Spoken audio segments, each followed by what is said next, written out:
그 노마의 이 옥타비아누스죠. 이 아우구스티누스라고 그러는데 그 시저가 있었죠. 이 노마 황제 시저가 있었고 그 전에 삼두 정치를 할 때 또 그 줄리어스 시저라고 그러죠.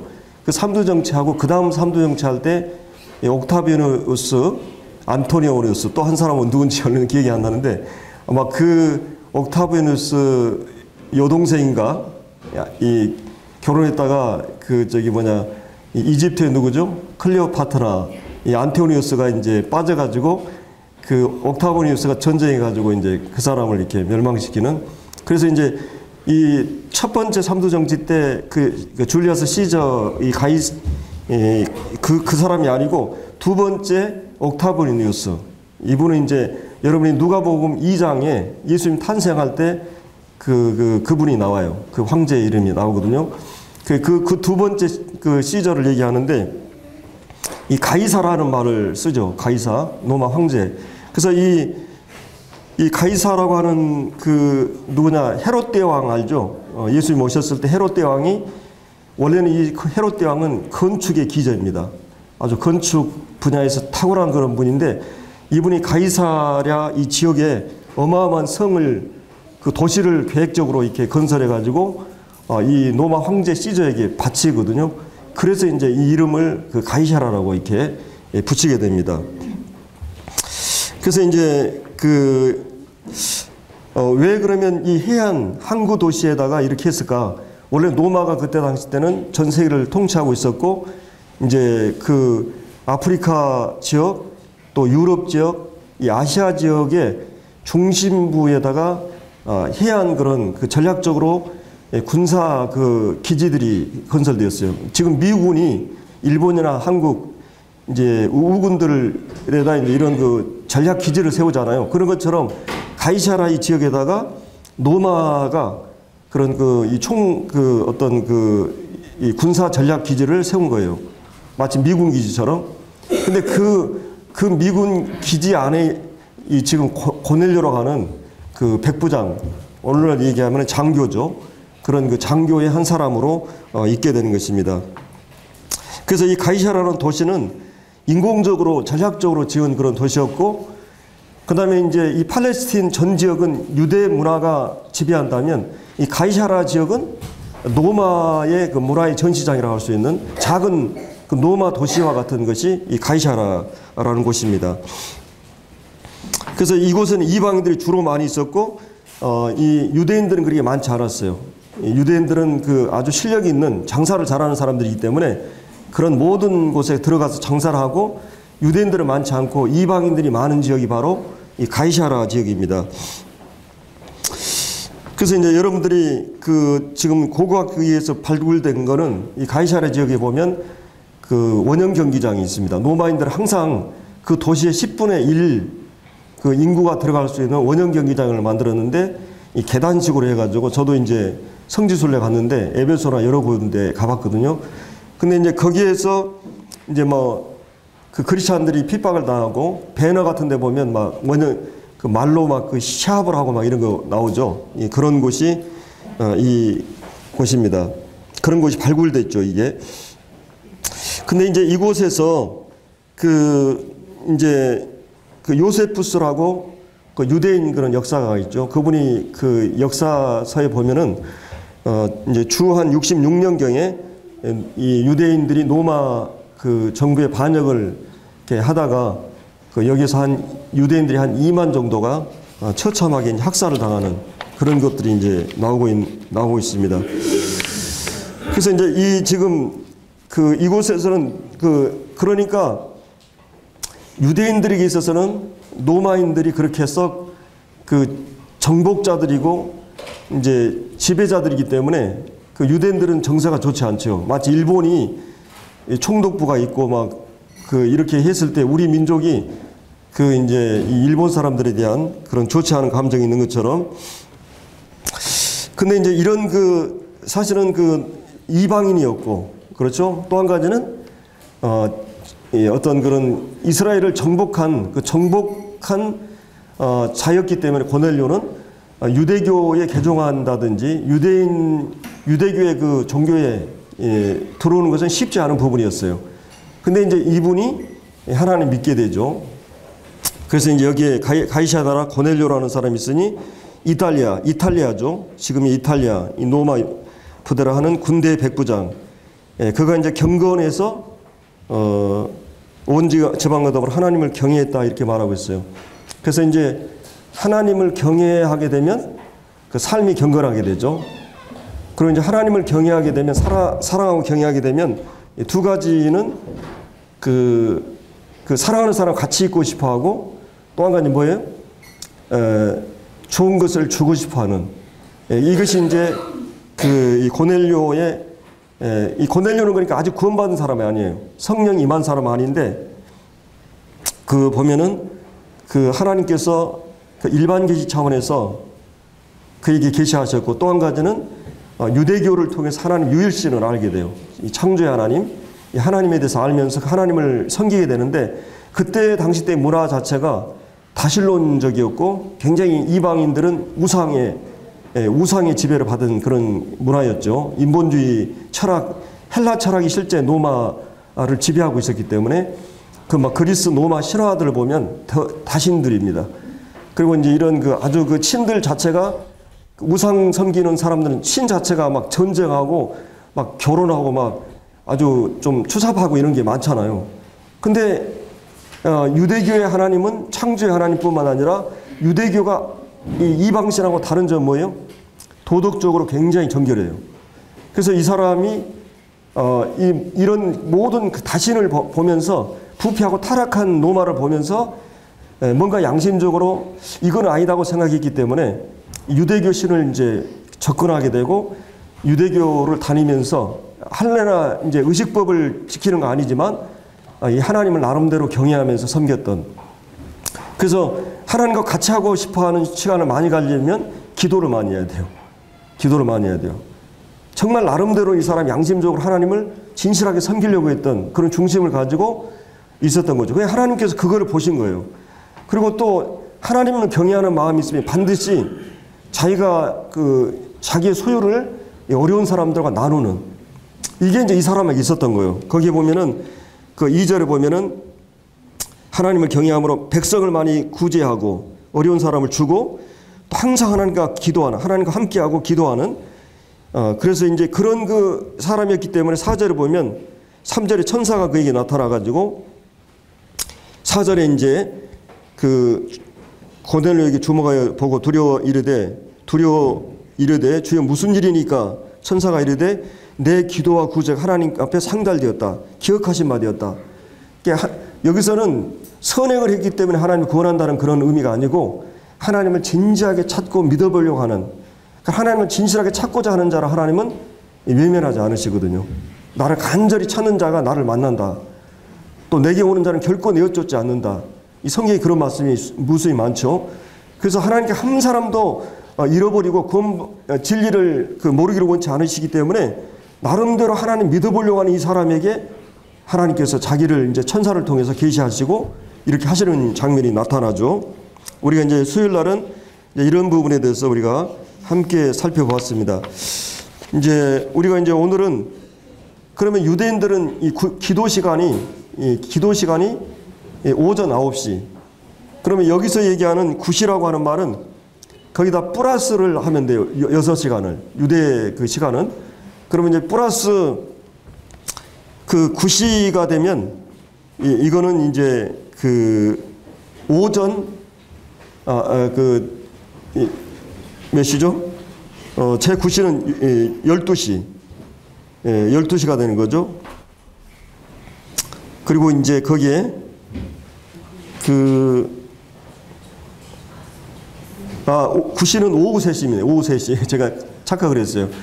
그러니까 3시는 예수님 십자가에 달려 돌아갈 때 마가복음에 보면 제 3시에 십자가에 달렸다고 그랬거든요. 그러니까 3시는 몇 시예요? 오전 9시예요. 그 다음에 제 6시는 정오를 얘기하고 여러분 마태복음 사마리아 여인이 제 6시에 그 대낮에 주님 만났다고 했을 때 그때는 정오예요. 우리 형제 중에 한 분이 언제 나누는데 6시라고 그러니까 원래 우리나라 시간으로 정오인데 잘못하는 걸 제가 들었었는데 원래 유대 시간으로는 6시면 정오입니다. 그래서 예수님이 십자가에 달려 돌아가시고 6시부터 9시까지 어둠이 임했다는 말은 예수님이 십자가에 달려 오전 3시부터 6시까지는 오전 9시부터 12시죠. 그 시간에는 어둠이 임하지 않았어요. 근데 6시로부터 9시까지 온 땅에 어둠이 임했다. 그러니까 예수님 6시간 십자가에 달리셨는데 정오부터 오후 3시를 얘기하죠. 그러니까 여기 3시는 9시는 몇 시예요? 오후 3시예요.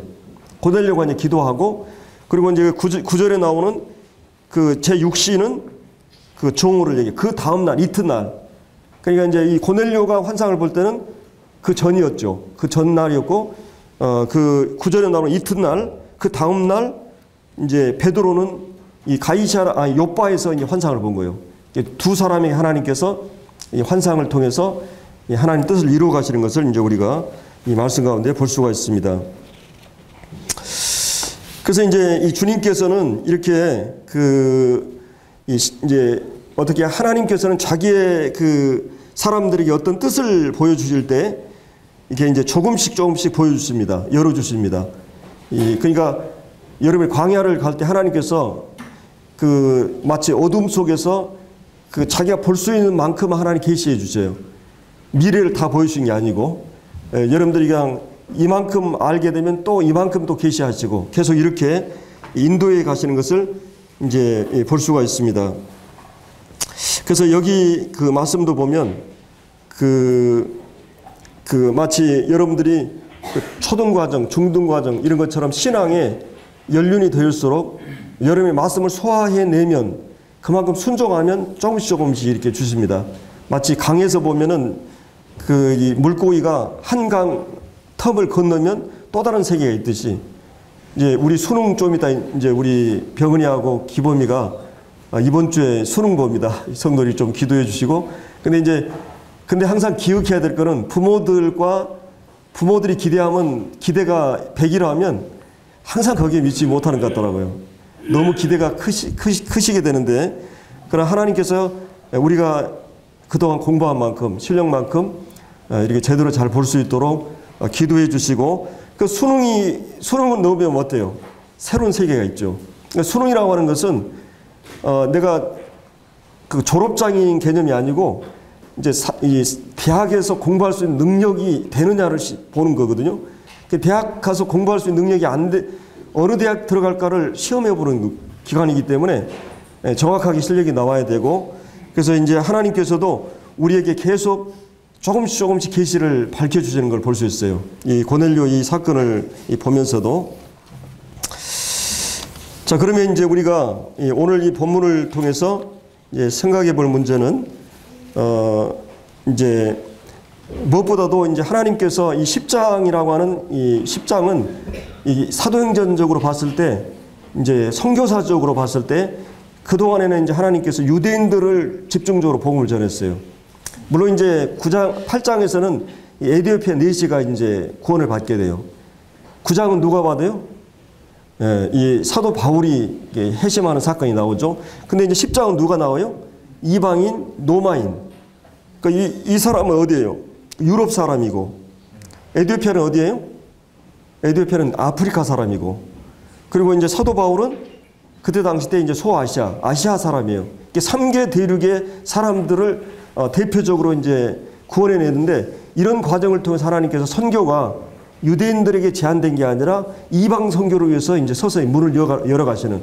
그리고 사도 바울 같은 경우는 이방인의 사도였어요.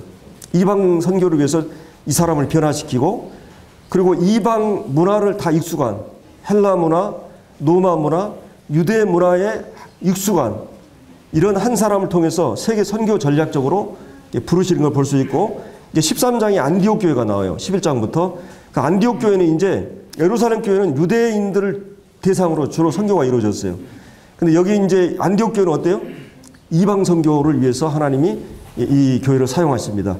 그래서 사도 바울이 이 안디옥 교회에서 1차, 2차, 3차, 4차 전도여행을 통해서 3개 대륙이 복음화되는 이런 과정은 볼 수가 있어요.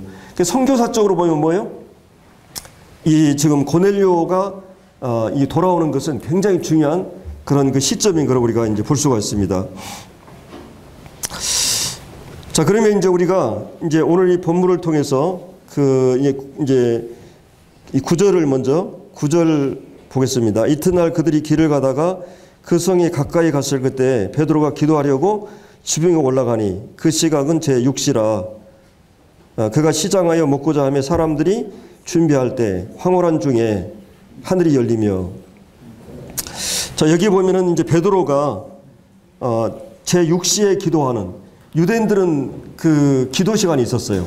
이게 이제 이슬람이 답습을 해, 지금 이슬람 다섯 번 하루에 그 시간만 되면 이제 사이렌이 부리고 이제 기도하는데, 유대인들이 원래 그렇게 했어요. 유대인들, 경건한 유대인들이 오전 그 9시, 그 다음에 12시, 그 다음에 오후 3시. 그래서 사람이 이제 저녁에는 막 심신이 지쳐있기 때문에 집중할 수 없잖아요. 그래서 가장 건강한 그런 시간에 기도 시간을 정해놓고 기도하는. 근데 이제 그러니까 이제 이 베드로 같은 경우도 유대인으로서 이 복음을 통해서 구원받았지만은 여전히 유대적인 것이 많이 남아있어요. 그리고 이제 이 베드로가 그 성도들하고 같이 다가 유대인들이 들어오니까 어땠어요? 이방인 성도들하고 밥 먹다가 유대인들이 들어오니까 그냥 뛰어나갔죠. 저기 사도 바울이 그걸 아주 신랄하게 면박을 하고 야단을 치거든요. 이 갈라디아 2장에 보면. 그래 베드로가 이미 구원받은 성도지만 여전히 유대적이에요. 12제자도 다 유대인이고 예수님도 유대인이었잖아요. 그러니까 이방 선교가 참 그렇게 쉽지 않은 부분이에요. 이방인이. 원래 근데 하나님은 아브라함을, 이스라엘 조상 아브라함을 부를 때 이미 어땠어요? 이방 선교에 대한 전략을 갖고 있었어요. 아브라함을 통해서 천하 만민이 복을 받는다. 너를 통해서 내가 복의 근원이 된다. 그럼 네가 복의 통로가 된다는 말이에요. 그리고 이 유대인들을 통해서 하나님께서 메시아를 보내주시고 그 메시아를 통해서 천하 만민이 복을 받는, 물질적인 복이 아니라 이 복음의 복을 받는, 그것이 이제 아브라함을 부르실 때 하나님이 선포하신 거예요. 그리고 이제 요엘 선지자를 통해서나 모든 육체가 이 하나님 영을 받는다. 오순절날 이렇게 구약 성경을 인용하면서, 그러니까 이것은 예수 그리스도를 통해서, 그리고 성령이 주어지는 모든 것이 전 세계적이었어요. 하나님은. 다만 유대인들을 부르신 것은 하나님의 말씀의 계시를 그들에게 주시고, 또 한 가지는 그들을 통해서 메시아 혈통으로 삼으시고, 그들을 통해서 세계 복음 전도의 전략지로서 팔레스타인을 선택한 거예요. 팔레스타인 땅을 보면 3개 대륙의 요충지예요. 가장 중심지입니다. 그래서 이 세계 정복을 꿈꾸는 사람들이 항상 여기를 지구 중심이라고 그러죠. 지구 중심이에요, 여기가. 그러니까 항상 세계 전략을 꿈꾸는 사람은 이곳을 먼저 정복을 했었습니다. 가장 좋은 지역이면서도 가장 위험한 지역이 바로 이 지역이었어요. 그래서 이제 이런 하나님께서 그 유대인들을 통해서 하나님의 말씀을 계시하시고 메시아 혈통을 삼으시고, 그 다음에 세계 복음 전도의 전략자로서 이 유대인들 혹은 이 지역을 하나님이 염두에 두시고 이렇게 준비해 오셨던 것을 볼 수가 있습니다. 자, 그러면 이제 우리가 이 환상을 통해서 하나님이 자기를 계시하죠. 환상. 그러면 여기서 이제 이 베드로가 10절에 보면 그 점심 시간이 가까우니까 유대인들은 하루에 이제 학자들이 보면 2번 식사를 했다고 그래요. 아마도 베드로가 아침 식사를 안 한 것 같아요. 그러니까 이제 점심 시간이 되니까 얼마나 이렇게 밥이 먹고 싶겠어요. 그래서 거기 10절에 보면 그가 시장하여 먹고자 하며, 사람들이 준비할 때 갑자기 그가 이제 그 지붕 위로 이제 기도하러 올라가거든요. 그 9절에 보면은 지붕에 올라가니, 그러니까 우리나라처럼 기아집이나 막 이런 게 아니고 이 스라브 집이에요, 유대인들은. 그래서 스라브 지붕 위로 올라가서 어떤 자기가 정해놓은 그런 이런 공간, 그런 장소, 그런 조용한 곳에 가서 이제 기도를 집중하려고 기도하려고 그러는데, 또 이제 시장기가 이제 발동하고 먹고 싶고, 그 다음에 기도하려고 그러는데 갑자기 비몽사몽간에 황홀한 상태에서 하나님께서 하늘이 열리면서 이제 그릇, 이 보자기가 내려오는데 큰 보자기가 갖고 그 내기에 메어서 땅에 들이웠어요. 그러니까 12절에 보면 그 안에 땅에 있는 각종 네 발 가진 짐승과 기는 것과 공중에 나는 것들이 있더라. 그래서 이제 그 소리가 있음에 베드로에 일어나 잡아먹으라. 하거늘 베드로가 이르되 주여 그럴 수 없나이다. 속되고 객가당하지 아니한 것을 내가 결코 먹지 아니하리라. 자, 그러면 여기서 베드로는 전형적인 유대인이었어요. 출생에서부터. 그러니까 유대인들이, 선민들이 먹지 않은 음식이 있어요. 이게 레위기 11장에 나오는데, 바다고기도 그렇고 예를 들어서 뭐 미꾸라지나 이 뱀장어나 얼마나 맛있어요. 근데 유대인들은 그 지느러미가 없으면 안 먹어요. 비닐이 없으면. 그러니까 미꾸라지나 이 장어는 그 지느러미는 있잖아요. 이게. 근데 비늘이 없습니다. 근데 그 비늘이 없는 음식은 먹지 말라. 그러니까 저 사람이 유대인도 아니라 구별할 수 있을 때 음식 먹는 거 금방 알 수 있어요. 그리고 이제 네 발 달린 짐승도 이 발이 이게 갈려져 있거나 갈려져 이제 쪽발이거나 아니면 대세김질 해야 돼요. 소는 이제 굽이 갈려져 있고 대세김질 하잖아요. 돼지는 어때요? 굽이 갈려졌지만 대세김질 안 해요. 근데 이게 위생적으로도 대세김질 하지 않는 음식들은 이 닭이라든지 이 돼지는 중금속이 많다고 그래요. 근데 소는 대세김질 하기 때문에 중금속이 없어요. 암 발생률이 거의 없는 거죠. 그냥 비싼 게 아니에요. 그런 고기들이. 지느러미가 있고 그렇지 않은. 그리고 이제 성경에 보면 세 가지를 금지해요. 뭐죠? 피가 있는 거나 기름이 있는 거나 콩팥을 먹지 말라 그래요. 근데 성경이 쓰여질 당시 때는 하나님이 설명할 수 없잖아요. 왜 너 먹지 마라. 근데 지금 현대 과학에 의해서, 의학에 의해서 발굴된 것은 이 피에는 뭐가 많냐면 이 독소가 많아요. 그 독소들이 이 콩팥, 신장을 통해서 다 걸러지게 됩니다. 근데 그 신장에 이 피가 이 독소가 많은데 그래서 하루에 뭐 신장에서 뭐 어마어마한 양을 이게 피를 거르더라고요. 이 몸에. 신장 고장이 나면 몸이 아주 위험하잖아요. 근데 그 독소가 제거되지 않으면 그 독소가 기름에 쌓인다는 것이에요. 하나님께서 피를 먹지 말라. 그 다음에 기름을 먹지 말라. 그 다음에 콩팥을 먹지 말라고 그랬어요. 이 현대 의학에 의해서 이제 지금 다 그게 하나님이 그냥 하신 얘기가 아니라는 것을 이제 알 수가 있죠. 자, 그래서 이렇게 하나님께서 이 문화적으로나 또 위생적으로 또 영적으로 이렇게 이제 굽이 갈리고 소화되는 것은 뭐예요? 하나님의 말씀을 잘 소화하고 삶에서 성별된 삶을 살아라. 영적인 교훈들이 다 있거든요. 그러니까 이제 이런 것들을 통해서 여러 가지 면에서 주님이 도덕적인 면에서, 영적인 면에서, 문화적인, 위생적인 면에서 하나님이 자기 선민 이스라엘에게 그 음식을 구별해서 먹도록 이렇게 하셨거든요. 그리고 하나님께서 원래 창조할 때 하나님이 모든 걸 보시기 좋았다고 그랬잖아요. 그리고 이 과도기 유대인들에게, 선민들에게 주신 그 실정법이 그 시간이 지나고 나서 어떻게 돼요? 안식일에 대한 개념, 그 다음에 성전에서 제사되는 의식법, 그 다음에 이제 그 유대인들에게 되는 음식에 대한 규례, 그 다음에 여러 가지 규례가 나오는데 은혜 시대 때는 어떻게 했어요? 디모데 전서 4장에 보면 그 음식을 피하고 혼인을 피하고 막 이런 것에 대해서 뭐라 그랬어요? 우리 한번 참고로 볼까요? 디모데 전서 4장. 디모데 전서 4장.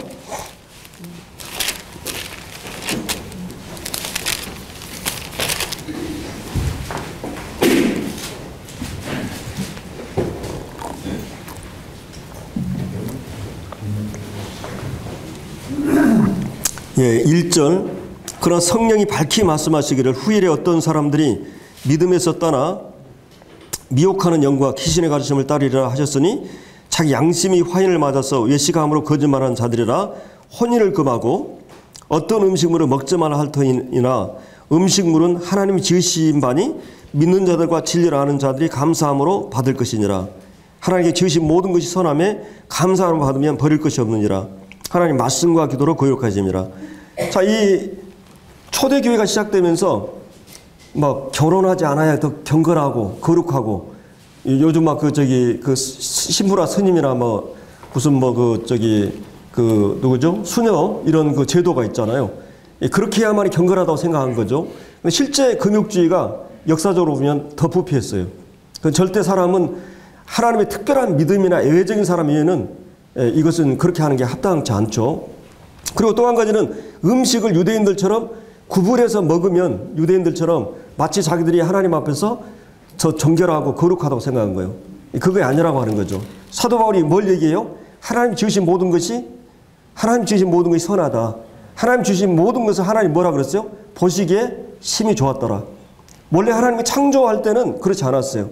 근데 유대인들에게 과도기적으로 그걸 허락했는데 유대인들은 그걸 가지고 자기들이 더 이방인보다 우월하고 경건하다고 생각을 한 거예요. 그거를 이제 여기서 말씀해 주고요. 교회 시대가 이제 유대인 시대가 끝나고 복음 시대가 오면서는 그 포도주는 뭐예요? 새 부대. 예수 그리스도는 복음은 새 부대. 이제 새 부대가 필요한 것이에요. 구약의 그 율법 아래서의 법이 그 규례들을 다 철폐한 거죠. 그래서 사실은 예수님이 오셔서 그것과의 싸움이 너무나 심각했어요. 유대인들이 지키고 있는 모든 의식법이나 도덕법이라든지 음식에 대한 안식일에 대한 이것 때문에 예수님은 피 터지게 막 싸운 거예요. 유대인들과. 그래서 예수님이 새 복음은 새 부도가 필요하다. 그러니까 마치 여러분들이 우리가 신분을 나타내기 위해서 뭐예요? 학생들은 교복을 입고 또 이제 순경이나 군인들은 이제 그 군복이나 이 제복을 입잖아요. 그럼 자기 신분을 드러내고 자기가 어떤 사람인가를 드러내는 거예요. 근데 학생이 이제 그 과정을 끝내면 어때요? 계속 그 학생복 입는 게 아니잖아요. 하나님께서 어떤 과도기적으로 유대인들이 선민이라고 하는 표시를 위해서 그걸 허용하셨어요. 그러나 그것이 끝나고 나서는 그래서 지금도 유대인들은 성전 안에서 그 법을 지키려고 그러니까 이제 이 부분에 대해서 우리가 접근하려면 시간이 많이 필요해요. 사실은 하나님이 율법을 주셨어요. 율법 안에는 3가지 종류의 법이 있었어요. 하나는 이 도덕법 10계명이 있었고 그 10계명, 이 10계명을 가지고 더 구체화한 게 바로 이제 그 613가지 법을 만들었어요. 미시나라 그러죠. 그러니 거기에다 더 추가해서 미시나 법을 만들었는데 그게 장로들의 유전이에요. 성경에 보면 안식일에는 거리를 하고 어디까지가 노동이고 이런 걸 다 이제 했는데 더 구체화시켰어요. 그리고 이제 그 유대인의 그 율법을 좀 더 주석하고 강의한 것이 탈무드라고 그러죠. 한 5,000권 되는. 그러니까 유대인들은 철저하게 이렇게 도덕법이 있었어요. 그리고 또 한 가지 뭐예요? 의식법이 있어요. 의식법은 성전 안에서 그들이 하는 거예요. 죄를 범했을 때 이 번제라든지 소제라든지 속죄제, 화목제, 속건제 이 5제사를 통해서 그들이 하나님 앞에 어떻게 자기 죄의 문제를 해결하고 그러니까 사실은 율법이라고 하는 것은 그들이 하나님 앞에서 율법을 지킬 수 있는 것이 아니라 율법을 통해서 하나님 앞에 자기가 이 법을 지킬 수 없다고 하는 것, 지키지 못하는 것들에 대해서 의식법 이 성전 안에 가서 피를 통해서 하나님께 제사 드리는 거예요. 근데 이제 예수님이 오시면서부터 하나님이 왜 도덕법을 주셨는가를 말해요. 이 마태복음 5장에서 너희들이 이 법을 지킬 수 있기 때문에 하나님 주신 게 아니라 이 살인하지 말라 이 법은 너희들이 진짜 행동으로 살인하지 않았지만 누군가 나에게 가해를 하거나 무시하고 경멸하거나 깔보거나 또 나의 상처를 주면 즉각적으로 사람은 자존심이 상하면 어떻게 돼요? 반격을 하게 돼 있어요. 힘이 있으면 힘으로 반격하고 말로 반격하고 안 되면 분노를 증오심을 태우고 복수심을 태우고 기회를 노리는 것이에요. 그래서 이런 이 사람은 내가 실제 행동을 안 했지만 마음에 그 사람을 미워하고 증오하고 욕을 하고 이렇게 하는 것이 살인이다. 주님이 이 실제 율법의 그 의미를 이렇게 해석해 내죠. 그리고 나서 간음도 뭐냐? 여자를 보고 마음에 음욕을 품는 것이 간음이다. 이렇게 하면서 하나님의 율법을 자기들이 행동적인 차원에서 유대인들이 지킨다고 생각했는데 율법의 그 정신을 드러내면서 율법 우리는 다 어길 수밖에 없고 율법의 완전한 거울 앞에서 내가 더러운 죄인인 것을 깨닫게 하기 위해서 하나님이 이 도덕법을 주신 거예요. 그 도덕법을 주신 의도나 목적을 유대인들은 몰랐었던 거예요. 그래서 예수님이 그거를 재해석을 해줘요. 율법을 만드시고 제정하시고 율법을 그들에게 주신 하나님이 율법을 재해석해 주는 거예요. 아, 율법을 우리는 지킬 수 없구나. 율법 앞에 나는 내가 얼마나 그 실력 있는 사람, 탁월한 사람 앞에서 내가 얼마나 내 주제 파악이 딱 되듯이 이 완전한 율법 거울 앞에서 내가 죄인이구나, 병들었구나, 엑스레이 앞에서 이거를 깨닫게 하기 위해서 율법을 주셨어요. 근데 유대인들은 그걸 다 지키고 있다고 생각한 거예요. 그리고 또 한 가지는 이 실정법으로 의식법을 주신 건 뭐예요? 너희들이 이 율법을 지킬 수 없기 때문에 이 양이 필요하고 이 점도 흠도 없는 이 양이 아무 대속 대신해서 죽어야만이 죄 문제를 해결할 수 있다고 하는.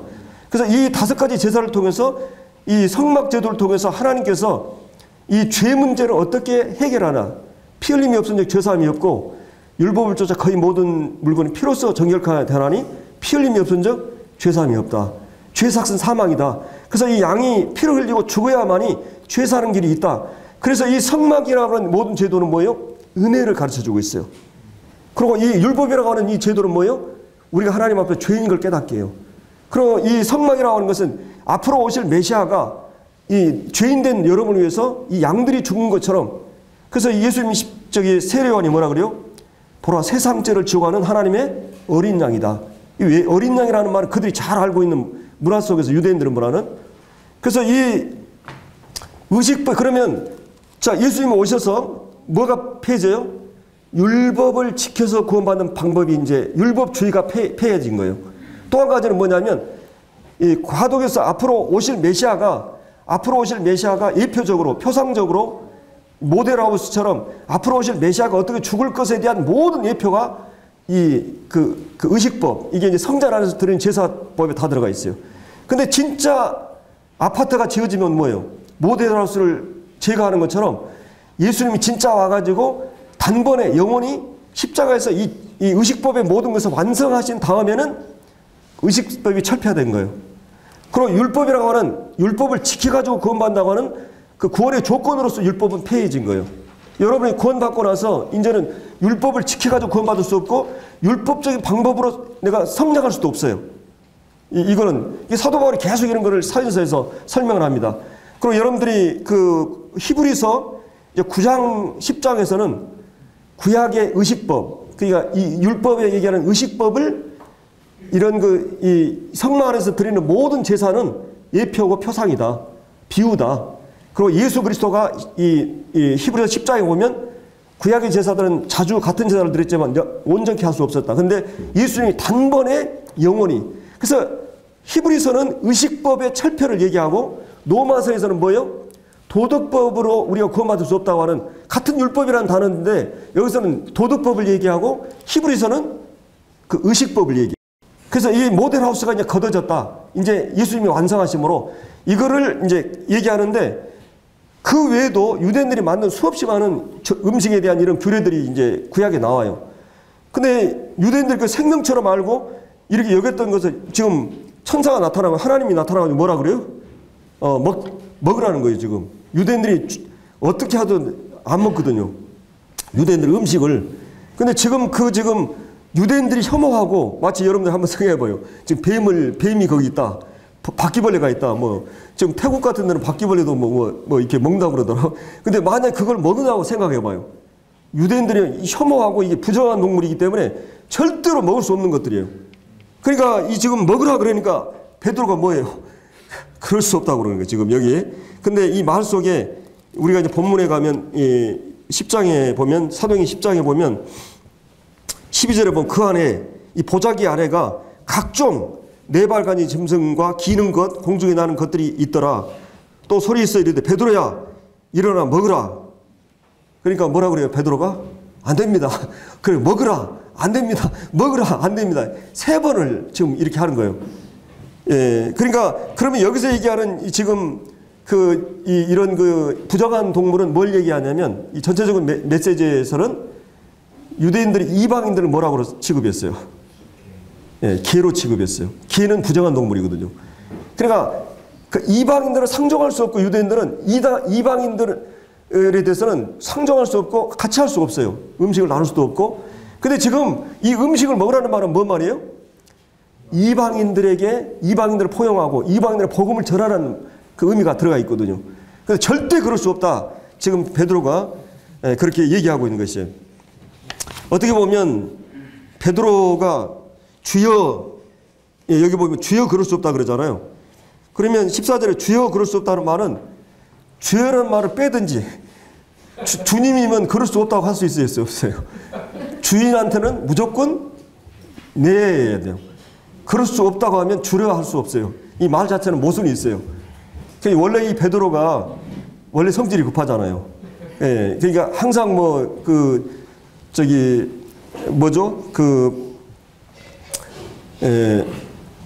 만찬상, 마지막 만찬상 할 때 그 세족식 할 때도 이게 발 씻으라고 그러니까 나는 쓸 수 없다고 그러니까 주님께서 나 씻지 않으면 나와 상관이 없다고 그러니까 다 씻어달라고 그러잖아요. 그러니까 주님이 이미 목욕한 자는 발밖에 씻을 필요가 없다고 이렇게 얘기하는데 여기서도 베드로는 항상 그렇게 그 신앙 고백을 하고 나서도 그 내가 십자가 죽는다고 그러니까 베드로가 뭐라 그래요? 주님 그럴 수 없습니다. 예, 그랬을 때 주님이 사단아 물러가라 이렇게 야단을 맞죠. 그래 베드로는 항상 이렇게 그 사람이 악하거나 이러질 않아요. 아주 솔직 담백하고 직선적이고 성급해요. 순수한 마음을 갖고 있어요. 그런데 주여 그럴 수 없다. 이 얘기를 하는 것은 이제 이 베드로가 거듭난 성도지만 아직도 옛 본성에 머물러 있는 이런 그 베드로의 모습을 보게 됩니다. 생명과 경건에 속한 모든 것을 우리에게 주었지만 아직도 우리 안에는 죄성이 있고 옛날에 그런 이 버릇과 이런 그 본성이 그 마음에 뿌리 잡고 있던 것을 볼 수 있습니다. 그래서 이 하나님을 자기가 가르치려고 하고 그러니까 주님이 뭐라 그래요? 여기서 뭐라고 그래요? 이미 깨끗게 된 거라고 얘기하고 있죠. 거기 보면 15절에 두 번째 소리 써이되 하나님께서 깨끗게 하신 것을 하나님께서 깨끗게 하신 것 원래 하나님께서 창조할 때부터 모든 것을 하나님이 선한 것이고 깨끗한 것이었는데 이제 구속의 경륜을 위해서 하나님이 그런 것들을 유대인들이 허락할 것을 생각을 하셨던 거죠. 자, 어떻게 그러면 하나님께서 깨끗게 하셨어요? 어떻게 깨끗게 하셨어요? 십자가를 통해서 물론 창조 안에서도 하나님 모든 걸 선하고 깨끗하게 하셨어요. 근데 인간이 타락하자마자 인간의 구속을 염두에 두고 이스라엘 민족의 한 과도기 속에서 정결한 것과 부정한 것을 갈라놓으셔가지고 이제 이런 어떤 그 구속의 교훈을 위해서 하나님이 과정이 허락하신 것들이죠. 근데 이제 주님이 오셔서 구속을 완성했을 때는 이 온 인류가 그리고 모든 이 자연 만물이 예수 그리스도의 십자가를 통해서 완전하게 단번에 정결케 된 거죠. 이런 역사가 실제로 이제 이루어진 것을 우리가 볼 수가 있어요. 그래서 이제 이 베드로가 쉽게 그런 같은 죄에 빠지지는 않지만은 같은 종류의 죄에 빠지는 것을 보게 됩니다. 어떻게 보면은 베드로는 이제 건방지게 이제 자기 스승을 이제 꾸짖기도 하고 그리 마옵소서 이 일이 죽게 미치지 아니하다. 마태복음 16장에 보면 그 주님이 책망하죠. 6월절 만찬 때도 이 세족식도 주님 그럴 수 없습니다. 예. 그래서 주님 상관없다니까 이렇게 하게 되고 그래서 이 주님 앞에서 내가 다른 사람 다 주님 버려도 나는 절대 버릴 수 없습니다. 이렇게 얘기했을 때도 주님이 네가 나를 3번 부인할 것을 이렇게 말씀하는 걸 볼 수 있어요. 그래서 회심 전에 우리의 약점이나 허물이나 또 이런 그 우리의 어떤 연약한 점들이 구원받고 나서도 여전히 베드로 안에 실제하고 있었던 것을 이제 우리가 볼 수가 있어요. 이 베드로가 생각 없이 느끼는 대로 불쑥 내뱉는 이 버릇이 여전히 남아 있어요. 잡아 먹으라 하니까 그런 잠시 생각하는 것이 아니라 충동적으로 급하게 이렇게 그냥 베드로가 이제 그런 행동들을 많이 하는 것을 볼 수가 있잖아요. 그래서 이런 그 의식법이 완전히 철폐됐고, 그 다음에 이제 그 율법 안에는 누구나 구별할 수 없는, 복음 안에는 차별이 없는 이런 시대인데, 베드로는 이런 연약에 빠져 있었던 것을 우리가 이제 볼 수 있습니다. 그리고 이제 우리가 이 베드로가 이제 그런 생각을 하고 있을 때 17절에 보면 베드로가 본 환상이 무슨 뜻인지 속으로 그 의아해 하더니 마침 고넬료가 보낸 사람들이 시몬의 집을 찾아 문 밖에 서서 불러 묻되 베드로라는 시몬이 여기 유숙하느냐 하거늘 베드로가 그 환상에 대해 생각할 때 원래 이 19절에 보면 이 베드로는 원래 생각하는 스타일이 아니에요. 이 사고하는 스타일이 아닌데 이제는 생각하기 시작해요. 이 본방 환상을 이렇게 생각을 하게 되죠. 그래서 어떤 분은 이 사도 베드로가 달라진 게 있다. 이건 이제 생각하기 시작했다는 것이요. 또 한 가지는 뭐냐면 유대인들이 전통적으로 가지고 있었던 그런 편견, 가지고 있었던 그런 그 편견을 이제 이 베드로가 서서히 그 편견을 극복해가는, 사실 우리가 이 편견을 극복한다는 것은 참 쉬운 문제가 아니에요. 이런 우리가 가지고 있는 전통이나 습관이나 관습, 교육에 의해서 어떤 쪽으로 치우치는 편협한 그런 사고방식, 무조건 그렇게 배격하는 태도를 얘기하죠. 그래서 이런 이 공정하지 못하고 한쪽으로 치우친 생각, 판단, 이제 이런 것들이 편견이라고 이제 말할 수 있죠. 그래서 이제 잘못된 선입견이 생기고 이 고정관념이 생깁니다.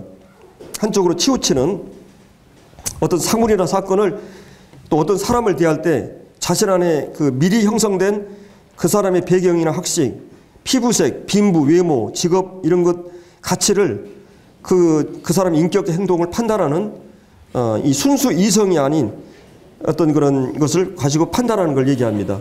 우리나라도 보면 지방색을 가지고 평안도 뭐 전라도 이런 사람 어떻다 이게 딱 생각을 하고 있죠. 근데 전라도 사람이 전부 다 그러지 않잖아요. 전라도 사람들이 몇 명 자기 경험하니까 전라도 사람 전체를 평가를 하는 거죠. 예. 그리고 또 이제 정치적인 편견, 이 보수 진보에 대한 또 인종적인 편견. 우리가 이제 과학기술 교육에 의해서 미국 사회가 그렇게 과학적인 또 기술이 발달되고 교육이 발달되는데 아직도 인종에 대한 이 편견을 완전히 극복하지 못하고 있죠. 장애인에 대한 편견, 여성에 대한 편견, 또 이제 이 자신에 대한 편견, 사람에 대한, 민족에 대한 이념, 이런 그 사회적인 편견이 사실 우리에게 많이 있습니다. 그럼 왜 우리가 편견이 생깁니까? 옛날에 이제 이 부정적인 경험, 어떤 사람에 대해서나 어떤 것에 대해서 부정적인 경험하면, 예를 들어서 뭐 곱슬머리는 다 그렇다, 눈이 크고 작은 사람은 다 그렇다, 어떤 몇 사람을 경험하고는 저런 사람은 그런 사람이라고 딱 얘기를 해버리는, 또 교육에 의해서 이렇게 잘못된 이 편견이 생기고, 어떤 문화 속에서 이 자라다 보면 이 유대인들은 철저하게 유대적인 그런 교육을 받았기 때문에 베드로의 이 두꺼운 편견이 극복된다는 건 거의 불가능해요. 근데 편견이 극복하는 건 뭐예요? 주님만이 하셔야 돼요. 주님만이. 그래서 이제 신앙인들도 이런 편견이 있죠. 이유 없이 이렇게 고착화된 이런 어떤 공동체적인 그런 편견도 있을 수 있고, 이런 것 때문에 사실은 이 편견의 벽이 때문에 많은 갈등과 다툼과 이런 그 어려움이 있는 것을 우리가 볼 수가 있습니다. 근데 이제 이 사도 베드로가 이제 이런 가운데 있을 때 중요한 것은 뭐예요? 이 편견을 극복하는 중요한 것은 한 가지는 이제 우리가 기도하는 것이에요. 항상 우리가 기도할 때 하나님을, 기도라고 하는 것은 여러분이 진짜 기도에 들어가면 뭐예요? 삶이 정결하지 않거나 누구에게 마음이 주님 앞에서 하나님과 관계에서나 사람들과의 관계에서 바르지 않으면 기도는 되지 않아요. 성경 연구는 돼요. 저도 얼마든지 제가 어떤 사람 불편한데도 말씀 연구는 되거든요. 근데 물론 그러나 말씀 깨닫는 게 다르죠. 그러나 기도는요, 하나님과 함께하는 기도는 내가 어떤 형제를 용서하지 못하거나 또 뭔가 좀 부정적이거나 또 막 세속을 사랑하거나 이러면 기도가 형식적이 돼요. 진짜 진실한 기도는 내 마음이 정결하고 영으로 하는 거기 때문에, 내가 마음으로 하는 거기 때문에 기도는 바로 성령 안에서 해야 되기 때문에 이런 것이 죄 문제가 얽혀 있으면 절대 안 됩니다. 형제하고 이렇게 어려운 관계에 있는데, 그래서 주님이 예배 드릴 때는 반드시 형제하고 화해하라 그러고, 또 죄악을 풀면 주님이 듣지 않기 때문에 반드시 그 해결하고 하나님 기도하라 그러고, 또 이 부부 생활이 불화되면 기도가 막힌다 그랬어요. 기도가 딱 막히는 것은 인간관계가 딱 어려워지면, 그래 용서하지 않고는 기도하지 말라 그랬어요. 내 욕심을 위해서, 정욕을 위해서 기도하지 말라 그랬어요. 하나님 말씀을 듣지 않는 기도는 주님이 가증하다 그랬어요. 이 잠언 28장에 보면. 그러니까 기도는 이기적인 기도, 자기 욕심, 세상 사랑하고 세상 욕망, 가치를 위해서 하는 기도는 하나님 듣지 않아요. 그래서 기도는 뭐예요? 그리고 진짜 기도하는 사람은 어떤 사람이냐? 인간의 한계를 느낀 사람들이에요. 편견을 극복한다, 누구를 용서한다, 이게 절대 안 되는 문제예요. 내가 늘 주님 앞에서 나의 한계를 느끼는 사람, 내가 어떤 영적인 일을 하는데 전부 다 이거는 영적인 일은 인간적으로 불가능한 일들이에요. 사람이 변화되고 구원받는 일이라든지 어떤 것들은 내 자신의 어떤 나를 극복하는 것도 정말 주님의 도우심이 없이는 안 돼요. 그러니까 나의 한계를 느낀 사람이 기도하게 돼 있어요. 예, 그게 진정한 기도예요. 기도의 본질은 하나님 도와달라는 기도예요. 내 스스로 힘으로 할 수 없다. 겸비한 것이에요. 기도는. 교만하거나 자신이 있는 사람은 절대 기도하지 않아요. 기도하게 되고 또 한 가지는 내 힘으로 할 수 없기 때문에 주님을 의지해야 된다거나 믿음이 없이는 기도가 안 돼요. 그러니까 정말 기도하는 사람은 겸비한 사람이고 정말 믿음 있는 사람은 기도하게 돼 있어요. 그리고 자기를 정결케 하고 깨끗하게 하지만 영의 기도가 안 돼요. 물론 우리가 이제 그 두 가지가 있어. 하나는 예수님의 이름으로 기도한다는, 내가 얼마나 완벽하기 때문에 기도한 건 아니야. 또 한편으로는 내가 주님의 의지를 가지고 주님의 공로를 의지해서 하나님께 나가라. 예수님 이름으로 기도하라. 그러면 또 한 가지 성령 안에서 기도하라는 말은 성령을 근심하게 하거나 소멸하게 하거나 성령을 어렵게 하는 기도는 또 주님이 막으신다는 거예요. 이 두 가지 양면이 이제 있어요. 그러니까 항상 우리가 기도할 때는 내가 철저하게 주님 앞에서 내 죄를 내려놓고 주님의 이름으로 나가야 되고, 또 한 가지는 내 삶을 다시 돌아봐야 돼요. 정결한 삶을. 그럴 때 이제 기도가 이제 실제적으로 이루어지는데, 그 기도할 때 뭐요? 고넬료가 기도 생활이 이루어지고 베드로가 기도 생활이 이루어져요. 그들이 기도 속에 하나님 인도하심이 있어요. 하나님이 자신을 만나주세요. 하나님 자신을 계시하셔요. 그러니까 나를 사랑하는 자는 나의 계명을 지킨다 그랬어요. 그리고 나를 계명을 지키는 자에게 주님이 나를 나타내고 그와 거처를 함께 한다 그랬어요. 그러니까 주님을 진짜 잘 알고 주님에 대해서 잘 알고 경험적으로 아는 사람들은 특징이 뭐예요? 정말 그들이 기도 가운데 주님을 만난 사람들이에요. 그때 주님이 영어로 말씀하시고 자기를 계시하시고 말씀을 깨닫게 하시고 갈 길을 인도하시고, 그래서 아까 제가 주님이 그만큼 인도한다는 것은 그때그때마다 주님이 길을 인도하시는 거예요. 말씀을 통해서 인도하시고, 주님은 여러 가지로 인도하셔요.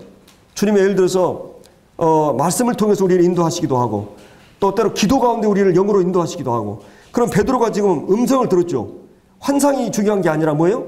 환상이 중요한 것은, 그러니까 환상 봤다 잊어버리면 그건 개환상이에요. 근데 여기서 얘기하는 진짜 환상은 뭐예요? 인격적인 그분이 말씀하시는 거예요. 그러니까 환상이 계시가 없는 환상. 어떤 환상을 받았는데 잊어먹지 않은 꿈, 잊어먹지 않는 그것은 확실한 주님부터 온 것일 수 있어요. 영원히 기억이 확실한 것, 선명하고 분명한 것. 베드로, 고넬료 다 환상을 봤는데 우리가 막 환상했다, 막 비몽사몽에 막 체험했다 그러는데 그 환상, 계시의 환상은 뭐예요? 말씀을 분명하게 줘요. 너무나 선명해요. 모호하지 않아요. 그리고 어떻게 할 것을 구체적으로 얘기해요. 이거 그렇잖아요. 인격적인 하나님이기 때문에. 그러더니 고넬료에게 그렇게 분명히 말씀하시고 지금 베드로에게 분명하게 말씀하신 거예요. 어떻게 하라고. 그래서 이제 베드로가 그 기도 가운데 그 하나님을 만나게 되고 인도하심을 받게 됩니다. 그리고 하나님의 말씀을 통해서 기도 가운데 환경을 통해서 하나님이 우리 인도하세요. 또 어떤 때는 사람들을 통해서 인도하세요. 어떤 형제가 갑자기 전화해가지고 형제님, 제가 이제 기도하면서 내가 어디로 교회를 개척할까? 제가 서울에 있으면서 기도했거든요. 근데 김병희 형님 저 전해가지고 조 형제님 저 좀 봅시다. 그러면서 여기 여주에 장애인 형제님하고 자매님하고 계시는데 하란까지 버스를 3번 타고 온다고. 저는 그때 뭘 기도했냐면 주님 어떤 형제님 통해서라도 어느 지역을 얘기하면 그걸 주님의 뜻으로 알린다고 그랬어요. 근데 그 말 듣자마자 저는 이미 결정이 된 거예요. 아, 여주는 가본 적도 없어요. 여주와 내가 어디에 붙었는지도 모르고. 근데 그 하남에 있는 형제님 나 만나가지고 여기 작은 조용한 도시가 있는데 이러이러한 성도가 있는데 여기까지 온다고. 형제님 그거 기도해 보시라고. 그러니까 난 그냥 그 기도했기 때문에 응답으로 확신하고 제가 1년 동안 준비하고 여기까지 왔거든요. 근데 이제 그런 그 형제님의 이 만남이 또 때로는 주님이 어느 사람들은 나를 필요로 할 때 주님이 인도하시면 다양하게 우리가 볼 수 있어요. 여러 가지 방법을 통해 주님이 우리를 인도하십니다. 근데 성령이 인도하신 것은 반드시 인도하심 명확해요. 그래서 그런 인도하심을 받으면서 지금 이 기도 가운데 이런 인도하심을 받게 됩니다. 그리고 주님도 모든 생활이 기도 생활이었어요. 주님 전 생활이 중요한 일이 있을 때마다 주님이 기도하셨고 밤이 맞도록 기도하셨고 새벽마다 기도하셨고 가장 좋은 시간을, 그 다음에 중요한 일이 있을 때마다 항상 하나님과 교통했다는 말이에요. 하나님 늘 기도 가운데 인도하심을 받아든 걸 볼 수 있고, 그리고 사도행전 전 역사를 보면 기도의 역사예요. 다락방에서도 기도가 있었고 성령이 임하기 전에 이 베드로도 기도 가운데서 이 안전병이를 살리기도 하고, 4장에서도 기도 가운데 성령 충만하게 되고 막 이런 기도 역사예요. 사도행전의 역사는 성령 역사와 기도 역사는 분리할 수가 없어요.